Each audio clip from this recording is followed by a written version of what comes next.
De soldaduras, corresponde ahora continuar con el cálculo de la soldadura. El cálculo de la soldadura es uno de los elementos que más incertidumbre trae, porque ustedes, una planchuela, un material en general, es homogéneo y no tienen ninguna duda de que la planchuela, salvo errores muy esporádicos, es maciza y si la cortan no va a tener ninguna dificultad interior. Pero la soldadura, como es manual y como se hace, depende mucho del soldador y depende mucho de las condiciones del día, si el grado de humedad, etc., resulta no siempre fácil tomar un valor como definitivo. Puede ocurrir que haya pequeñas inclusiones de escoria dentro de la soldadura que hagan que los cálculos no resultan del todo eficientes, por eso se toman muchas reservas. Nosotros habíamos dicho, y seguimos diciéndolo, que la soldadura resiste mucho más, resiste más, el material cuando estaba antes de soldar. Sin embargo, la norma aconseja tomar que la resistencia de la soldadura no puede, a los efectos de cálculo, no puede tomarse más que 0,6 de la resistencia que tenía el material antes de ser soldado. Y así llegábamos a que un electrodo como el E6013, que recordarán que hemos visto la vez pasada, que tenía 60.000 PSI, que representaba una tensión de 42 kilos por milímetro cuadrado, en realidad, dividiéndolo por 3, tomando de ese 60%, teníamos un sigma de 844 y un tau de 421 como admisible, siendo que el material, un SAE 1020, que es inferior a la varilla del SAE 1013, tiene en resistencia estática una tensión de 1200. Es decir, que se toman reservas por las eventualidades que se pueden presentar y las dificultades que hay para hacer la soldadura, porque no siempre la soldadura se hace sobre un banco con todas las comodidades, sino que a veces es en lugar, en obra mismo, inclusive las soldaduras que son de cabeza, o sea, soldaduras sobre el techo, se toman todavía reservas superiores. Quien lo haya soldado se va a dar cuenta de que siempre aparecen imperfecciones que hay que corregir posteriormente. Para estar seguro que la soldadura resiste bien, hay que hacer un ensayo radiográfico que no siempre se hace solamente en los casos muy especiales. Nosotros vamos a calcular de dos formas. La forma tradicional es lo más normal, que es soldadura a la tracción, corte a la flexión, a la flexión al corte. Y la soldadura de filete es para casos donde no tiene una forma definida, no hay un esfuerzo definido, sino que hay una combinación de estados. Vamos al caso de tracción o compresión. Tenemos una planchuela de ancho L minúscula y de espesor H. Supongamos en acero SAE 1020, que tiene una tensión admisible de 1200 kg por centímetro cuadrado en resistencia estática, sometida a un esfuerzo P igual y contrario, que tiende a alargar o a cortar la tensión. La tensión admisible, según habíamos visto en las primeras clases, era el valor de la carga dividido la longitud, que en este caso es L minúscula en todos los casos, L minúscula por H. O sea que yo de acá podría despejar H, que es el espesor, digamos, la profundidad del filete de soldadura, que es la carga dividida L minúscula por sigma admisible. Tomando el sigma admisible de 844, me queda este valor de profundidad del filete. Si bien el filete es más grande, tiene mayor espesor, porque esta parte es mayor, yo lo que debo tomar siempre solamente es el H, o sea, el valor más pequeño del triángulo que se forma, despreciando ese refuerzo que inclusive hemos hecho, normalmente se armolaba para evitar efectos de concentración de tensión. En el caso del corte, que sería este, donde tenemos la misma planchuela, donde hay dos esfuerzos que tienden a cizallar la planchuela, acá tenemos que la fuerza máxima que puede emitir esta planchuela soldada es igual a H espesor por el ancho de la planchuela, L, minúscula, por tau admisible. Y ahí despejábamos el H, que era T sobre L por tau admisible, donde el tau era 421 para este electrodo 6013, que es el más normal. La flexión ya es un caso un poco más complejo, porque acá la tensión admisible es el momento presionar sobre WX. Y el WX es el de esta sección que está acá, que es la sección que está sometida, esta soldadura que está sometida al máximo esfuerzo. Y era el momento de inercia dividido la distancia al punto más alejado, que era H sobre 2. O sea que en el H sobre 2, por eso mandamos el 2 arriba. De esta manera, el 2 va acá, todo va. De esta manera, la tensión admisible es el momento presor por 6 dividido L por H cuadrado. Y acá también despejábamos la profundidad del cordón de soldadura como la raíz cuadrada de 6 del momento presor sobre L por sigma admisible, donde L es el ancho de la planchuela. Y reemplazando sigma admisible por 844, obtenemos el valor de la profundidad de soldadura que uno tiene que realizar. Ahí es importante observar que no siempre se hace de una sola pasada, sino que dada los chaflanes que se hacen en la soldadura, a veces ocurre, cuando son grandes, que hay que hacer varios cordones hasta lograr tener todo el chaflán lleno de soldadura. Y en estos sucesivos cordones hay que tener muchísima precaución que no quede escoria almacenada. Por lo tanto, no hay que ser tan estricto, digamos, hay que tomar ciertas reservas respecto de los valores estipulados. Un caso muy común lo tenemos cuando hay flexión y corte. En la flexión y corte, que es siempre y cuando el esfuerzo de corte es importante, ustedes recordarán que vamos a tomar una vía horizontal con una fuerza T en el medio, y el esfuerzo de corte varía T sobre 2 en cada extremo, y en el centro el momento flexor era T por I sobre 4. Creo que era el primer ejercicio que habíamos hecho de flexión. La tensión, lo mismo que los momentos ideales, cuando tau y sigma toman valores parecidos en sus máximos, era la raíz cuadrada de ambos, y lo obteníamos de esta manera: sigma al cuadrado, tau al cuadrado, sigma lo reemplazamos por su valor, tau también, y quedaba una expresión de esta naturaleza. Si yo reemplazo los valores acá, ya digo que el momento flexor es T por E sobre 4, y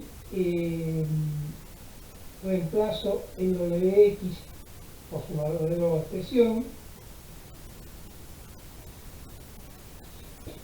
T por L sobre 4.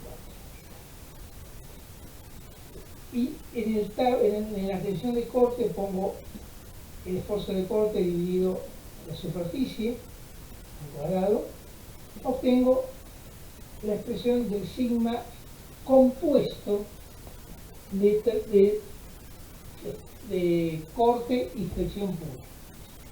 Sin embargo, es muy frecuente que en el caso de ligas sometidas a flexión se coloquen pequeños refuerzos sobre la zona de soldadura, tanto de arriba como de abajo, para asegurarse que no se vayan a producir fisuras que posteriormente suelen decir.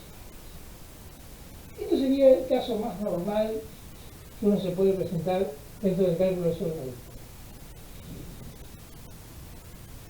A veces ocurre que, como en este que hemos presentado acá, donde hay una planchuela grande debajo, una plancha, una planchuela por encima, y el proyectista decidió colocar un cordón delante, uno detrás, que no está visible, un cordón lateral y otro cordón lateral a los costados. Vamos a observar que en este cordón que está adelante, está sometido al corte. Y la sección máxima de corte es la mínima hipotenusa posible, que es la profundidad por coseno de 45, o sea 0,707 por L1.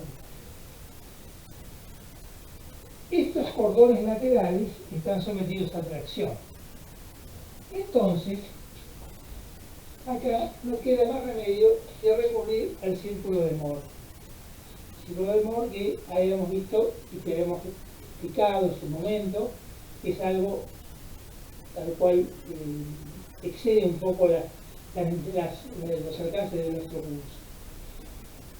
Sigma, entonces, en el caso de la liga a la tracción, es la carga dividida el área, o sea, la carga HF dividido H por coseno de 45 por L. Acá también está la L. Por coseno de 45. Acá también está la L. Es decir, que va a ser F dividido H sub C por L, donde H sub C es la verdadera, digamos la mínima hipotenusa posible, que es raíz de 2 sobre 2, o sea, coseno de 45, sobre 707 por H. Entonces, la tensión compuesta, como habíamos hecho recién, era sigma al cuadrado más tau al cuadrado. A sigma al cuadrado lo vamos a designar como A, y a tau al cuadrado lo vamos a designar, perdón, a sigma al cuadrado lo vamos a asignar como B, y a tau al cuadrado lo vamos a asignar como A. De esa manera, yo podría decir que esta expresión, esta raíz cuadrada, es el radio del círculo de Mohr, o sea, la raíz cuadrada de A cuadrado más B cuadrado. Y haciendo toda la expresión, yo podría, una vez colocado B y colocado A en una posición cualquiera, que recuerden que el círculo de Mohr tenía las tensiones sigma en el plano horizontal y las tensiones tau en el plano vertical. Tomo, a partir de un punto cualquiera, la tensión sigma en el plano horizontal, en la línea horizontal, y la tensión tau en el plano vertical, y la hipotenusa me va a dar el círculo, el radio del círculo. Haciendo centro acá, yo puedo trazar el círculo de Mohr perfectamente bien. Ahora, hay un problema. El problema está en que ¿dónde ubico el eje de las tensiones tau? El eje de las tensiones tau está en el promedio de las dos tensiones, de las tensiones T, que son F sobre 2 por LHC hacia un lado y hacia el otro. Y en el promedio, o sea, este sería el total del sigma, en el promedio coloco el eje vertical de los tau. De manera que mi círculo de Mohr va a quedar con el centro desfasado del eje de coordenadas en un valor igual a la mitad de la tensión sigma. Ahora, ¿ustedes se acuerdan que para qué servía este círculo de Mohr? Este círculo de Mohr servía para calcular las tensiones que se producían cuando uno modificaba la orientación del cubo de tensiones. Es decir, que sirve para ver el estado completo de tensiones. ¿Cuál será la máxima? Bien, entonces lo que nosotros hacíamos en ese momento era calcular sigma 1, sigma 2 y si estaban en todas las dimensiones, sigma 3. Y vemos entonces que si yo dibujo el círculo, sigma 1 es el radio más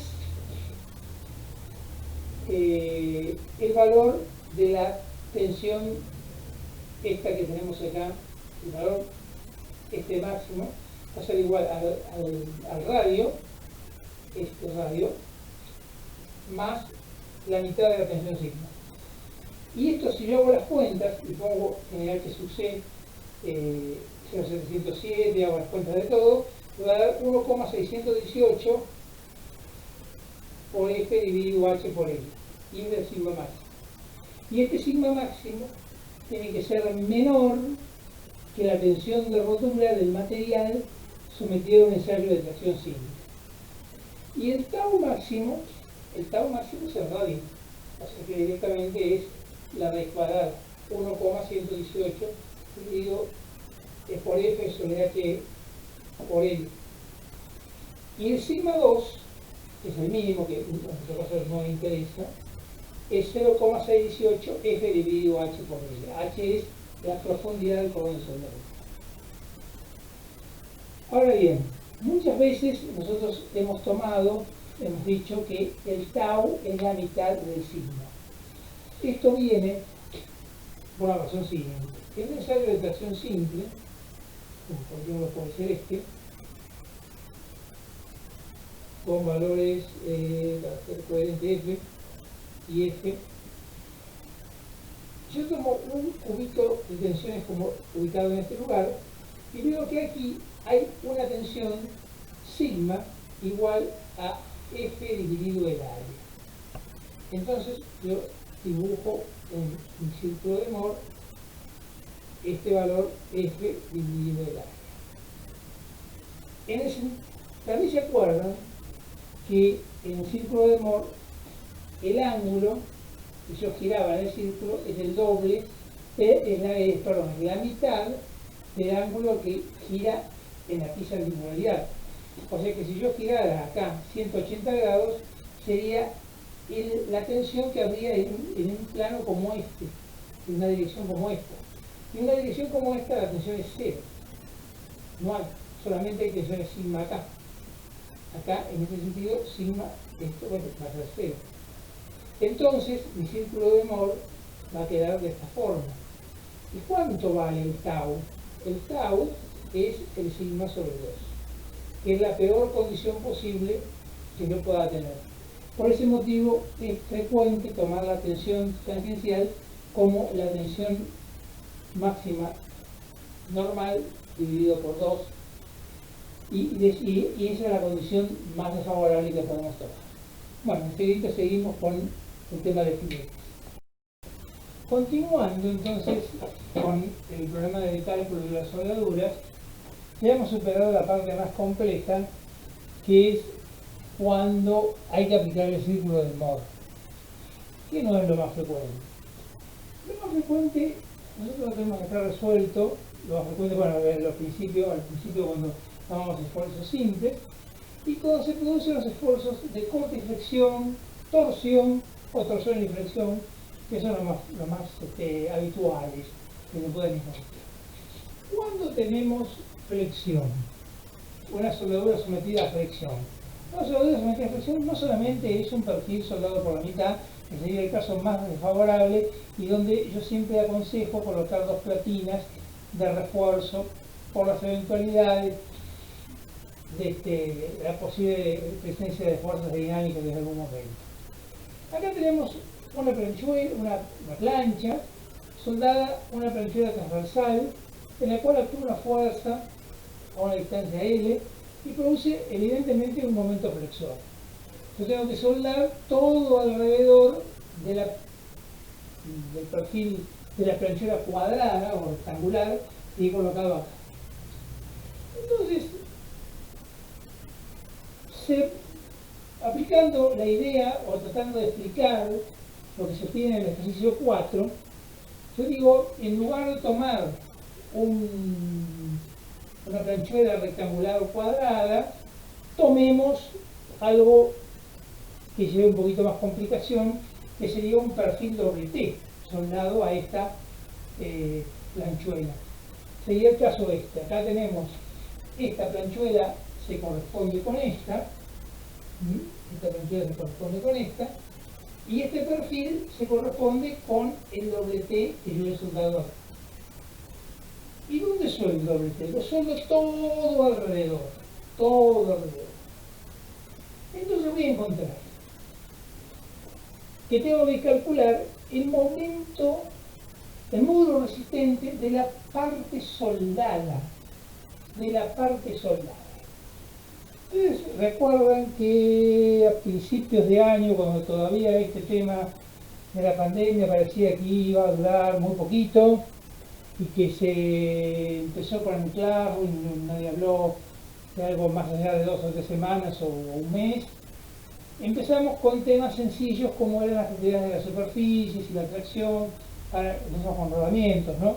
Y se presentó un problema, el problema del cálculo de los momentos de inercia, donde uno decía, ¿para qué sirve todo esto?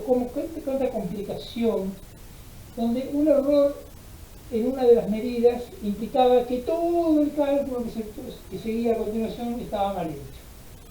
Y efectivamente tiene muchas aplicaciones, pero acá tenemos una evidente. Yo quiero calcular el módulo resistente de toda la parte rayada, pero no del perfil en sí, sino del perfil blanco, del perfil doble T, sino de la parte rayada. Entonces, voy a recordar que cuando habíamos visto eso, yo les había dicho que se podía hacer de 2 formas. Se podía hacer aplicando la regla de Steiner, donde tomamos el alma, B por H al cubo sobre 12, H chica, que sería D por H chica al cubo sobre 12, por el alma, más las 2 alas, que eran D por el ancho, que no me acuerdo, vamos a llamar A, por ejemplo, A al cubo sobre 12, más la superficie, que era B por A, por la distancia al cuadrado. Esta distancia que había del centro de gravedad al eje en menos. Se había dicho, esto es cierto, esto es regla de Steiner, esto es JX por Steiner. Esto es correcto y no hay ninguna duda de eso, y va a ser útil en muchos casos, pero en el caso del perfil doble T era mucho más práctico, y muchos se dieron cuenta y otros se lo mostramos, pero tal vez no se dieron cuenta, que si yo tomaba el rectángulo exterior como lleno de fase B, altura H, y le restaba los 2 huecos, tenía lo mismo. Y es lo que voy a hacer ahora. Lo que yo hago ahora, digo que JX, respecto del eje X, que es este, es BH cubo sobre 12, BH cubo sobre 12, que es el momento de inercia del rectángulo, como si fuera macizo, menos 2 veces los huecos. Los huecos valen B por H, el H es entre alas, H chica, al cubo sobre 12, dividido 2. Porque son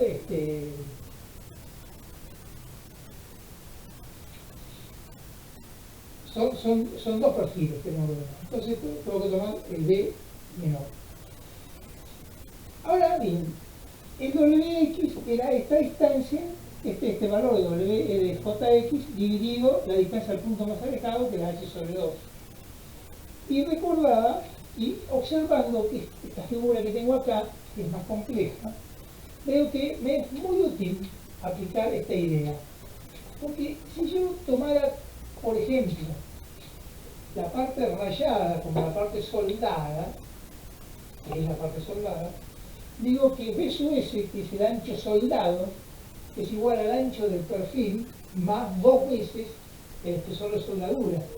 El espesor de soldadura lo llamamos A, lo tenemos acá, lo tenemos acá. B sub S es igual a B más 2A. Y H sub S es igual al H,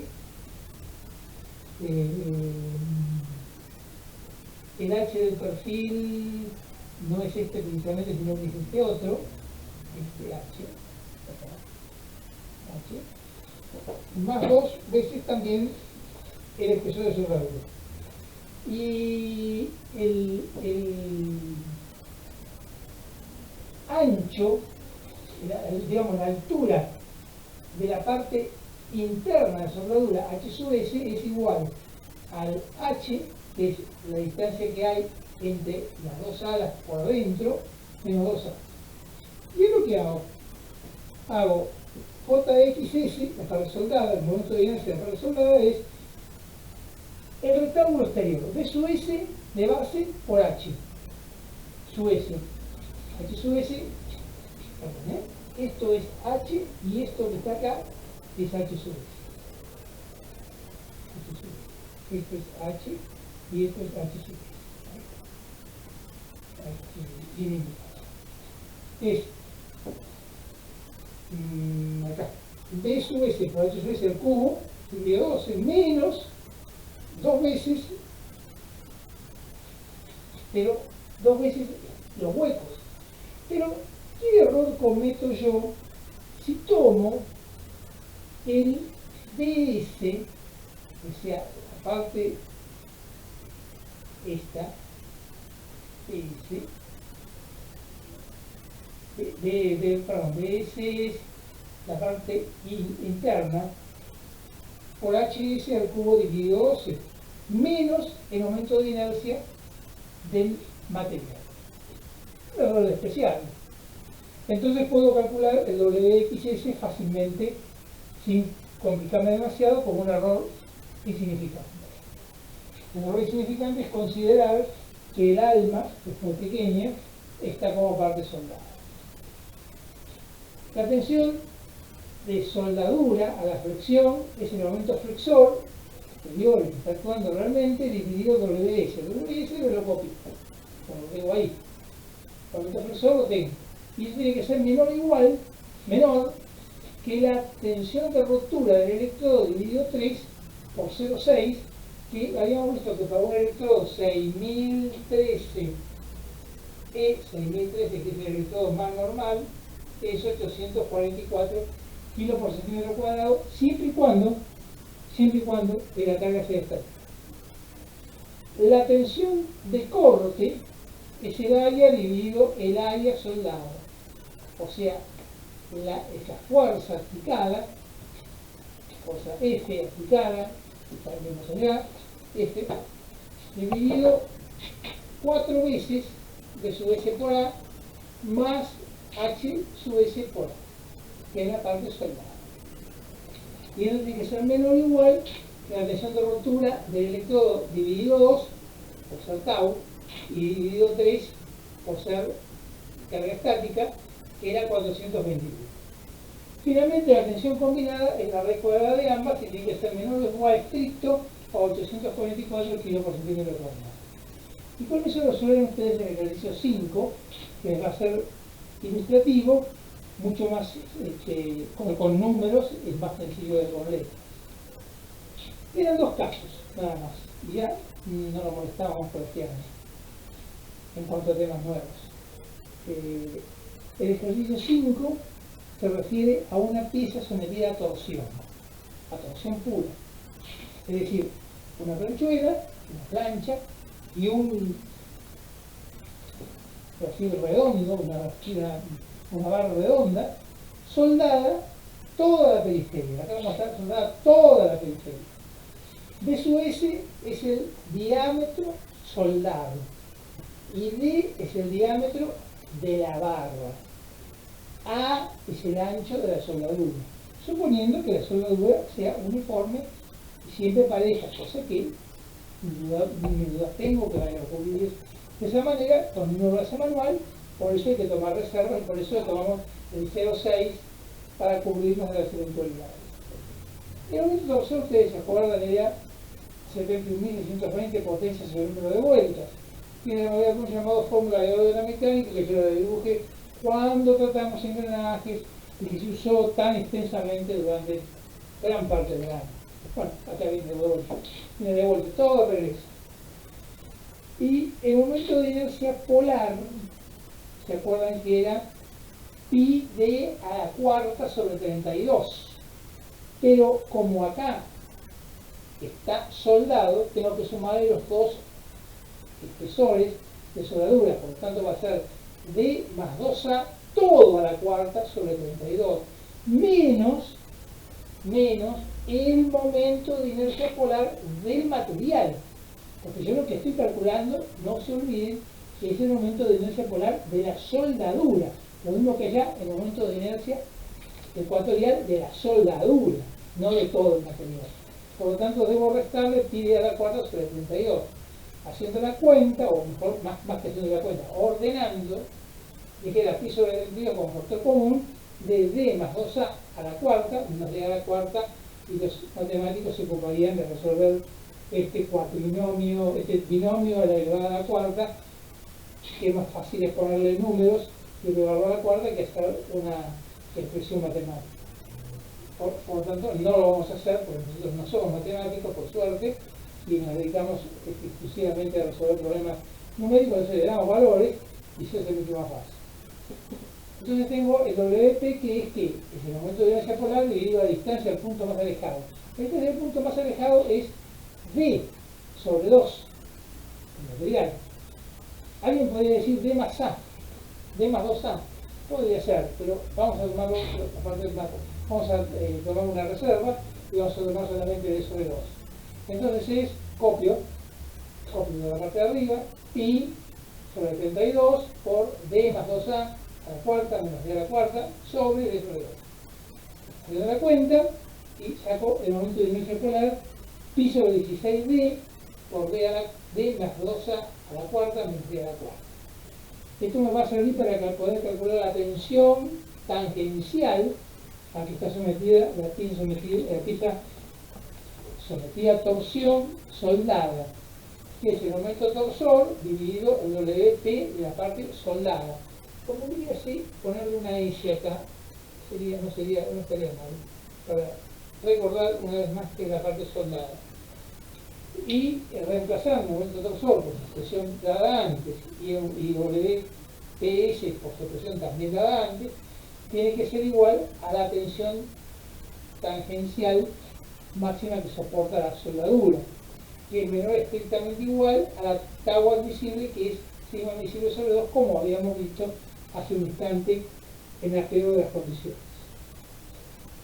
Para el caso de la flexión y torsión, vamos a aplicar la misma fórmula que aplicamos cuando calculamos los ejes de la flexión y torsión. Solo que acá no vamos a calcular un momento ideal, sino una tensión ideal, que por razones que nosotros escapan a nuestro nivel, es la misma fórmula que aplicamos para los momentos, pero referida a las tensiones. O sea, 3/8 de la tensión de flexión más 5/8 de la raíz cuadrada de la tensión de flexión más la tensión de torsión, tau tangencial al cuadrado, menor estrictamente igual a la tensión admisible, que como habíamos visto es 8,44 y la podemos poner 8,44 para ese electrodo.